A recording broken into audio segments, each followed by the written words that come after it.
warahmatullahi wabarakatuh. Alhamdulillahirrahmanirrahim. Wassalatu wassalamu ala asyrofil anbiya'i wal mursalin sayyidina Muhammadin wa ala alihi washabihi ajmain. Amma ba'du.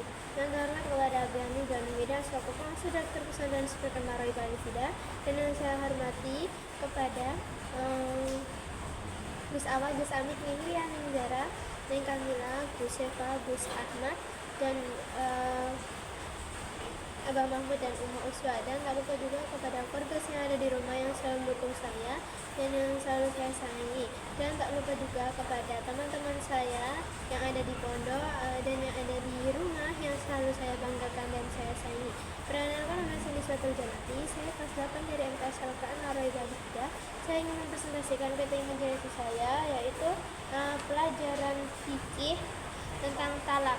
Yang pertama, talak menurut bahasa artinya itu pemutusan ikatan, dan talak harus mengikuti hal-hal berikut. Yang pertama itu dijatuhkan secara bertahap, dan talak haram yang pertama itu adalah talak haram tanpa alasan yang kuat. Yang kedua dijatuhkan secara bertahap.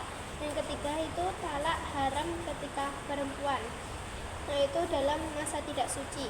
Nah jadi talak itu biasanya terjadi di antara suami istri yang mereka itu ada permasalahan di keluarganya, di antara suami istri itu, dan menyebabkan perceraian atau talak.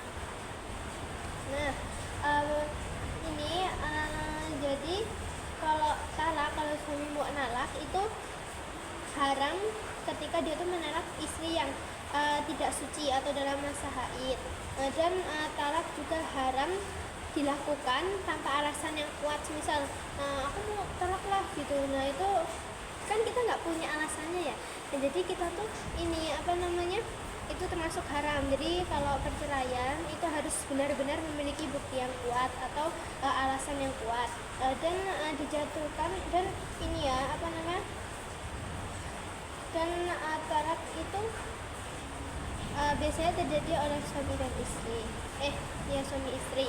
Dan yang kedua itu ada macam-macam talak. Yang pertama itu adalah talak suni.